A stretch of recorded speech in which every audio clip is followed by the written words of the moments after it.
क्या आपने कभी सोचा कि सौर मंडल में अन्य ग्रहों की जमीन कैसी है, वहां का वातावरण कैसा है, और क्या पृथ्वी के अलावा किसी अन्य ग्रह पर जीवन बसाना मुमकिन है, और वह कौन सा ग्रह है जहां एसिड की बारिश होती है?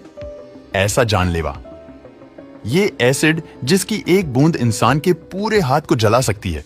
वहीं दो ग्रह ऐसे भी है जहां पानी की नहीं बल्कि डायमंड्स की बारिश होती है। आज हम सौर मंडल से जुड़े इन्हीं रहस्यों से पर्दा उठाएंगे और हमारे पड़ोसी ग्रहों के बारे में करीब से जानेंगे।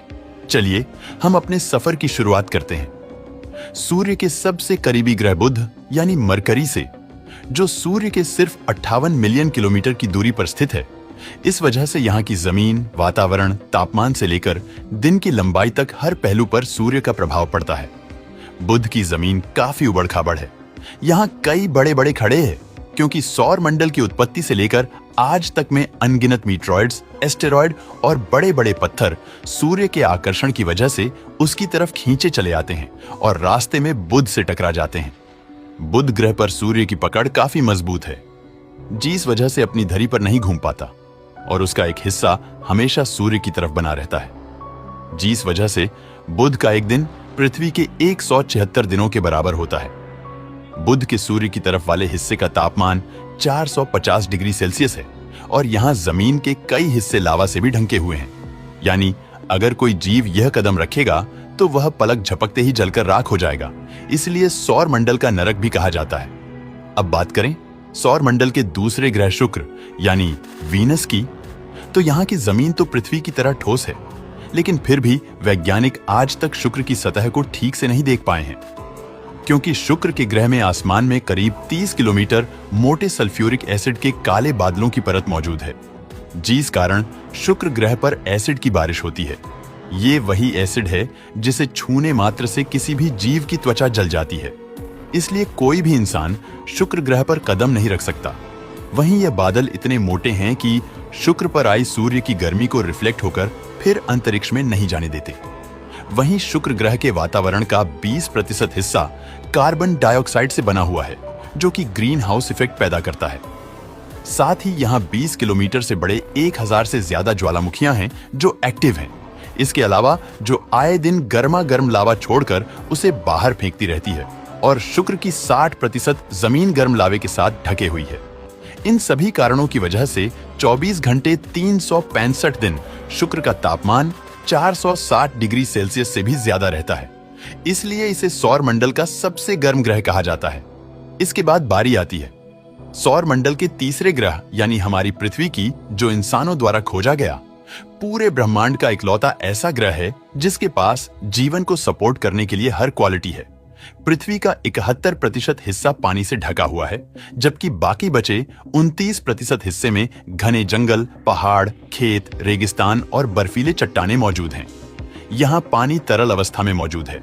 वातावरण में पर्याप्त ऑक्सीजन है, सूर्य की रेडिएशन को रोकने के लिए ओजोन लेयर है और पृथ्वी की हम जितनी तारीफ करें उतनी कम है। अब हम सौर मंडल का चौथा ग्रह मंगल यानी मार्स, जो एक समय पर पृथ्वी जैसा ही हरा भरा ग्रह था। यहाँ पानी के महासागर बहते थे। शायद जीवन भी पनपता होगा, लेकिन फिर हुई एक बहुत बड़े ग्रह की टक्कर, जिसकी वजह से मंगल ग्रह का बैलेंस बिगड़ गया था, जिससे सतह पर मौजूद ज्वालामुखियों से लावा उछल उछलकर बाहर फेंकने लगी, जिससे मंगल ग्रह के महासागरों में मौजूद पानी भाप बनकर ऊपर उठने लगा और सदा सूखने लगा और वातावरण से ऑक्सीजन खत्म हो गया और मंगल ग्रह पर जीवन का अंत हो गया। आज मंगल की जमीन पर काफी ज्यादा मात्रा में आयरन और खनिज पाए जाते हैं और इसी आयरन की वजह से यहाँ की सतह लाल है, जिस वजह से इसे रेड प्लेनेट कहा जाता है।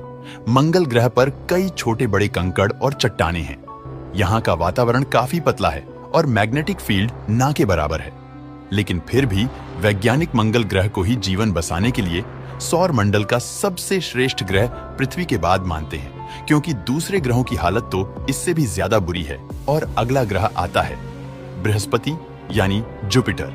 यह सोलर सिस्टम का सबसे बड़ा ग्रह है, जो पूरी तरह से गैस और तरल पदार्थों से बना है और इसका आकार इतना बड़ा है कि इसके अंदर 1300 पृथ्वी समा सकती है। बृहस्पति का वातावरण 90% हाइड्रोजन और 10% हीलियम से बना हुआ है। यह बृहस्पति ग्रह के अंदर हजारों किलोमीटर की गहराई तक फैला हुआ है और नजदीक से देखने पर यह तूफानी बादल के रूप में दिखाई देता है। वहीं जैसे जैसे आप जुपिटर की गहराई में जाएंगे तो आपको हाइड्रोजन के बड़े महासागर देखने को मिलेंगे, जो प्रेशर की वजह से लिक्विड फॉर्म में तब्दील हो गए हैं। इस ग्रह को सोलर सिस्टम का वैक्यूम क्लीनर भी कहा जाता है, क्योंकि यह सौर मंडल के दाखिल होने वाले बाहरी उल्कापिंडों और धूमकेतु जैसे पदार्थ को अपनी तरफ खींच लेता है और अपने अंदर समा लेता है। बृहस्पति के बाद सोलर सिस्टम का छठा ग्रह है शनि यानी सैटर्न। ये भी जुपिटर की तरह गैस जायंट है। हालांकि शनि के चारों ओर एक खूबसूरत रंग दिखाई देते हैं, जो जमी हुई बर्फ और चट्टानों के छोटे छोटे टुकड़ों जैसे ठोस पदार्थों से बनी है। जब ये बर्फ सूरज की किरणों को रिफ्लेक्ट करती है तो ये चमकती हुई दिखाई पड़ती है। शनि का वायुमंडल 96% हाइड्रोजन, 3% हीलियम और लगभग 1% अमोनिया जैसी गैसों से बना है।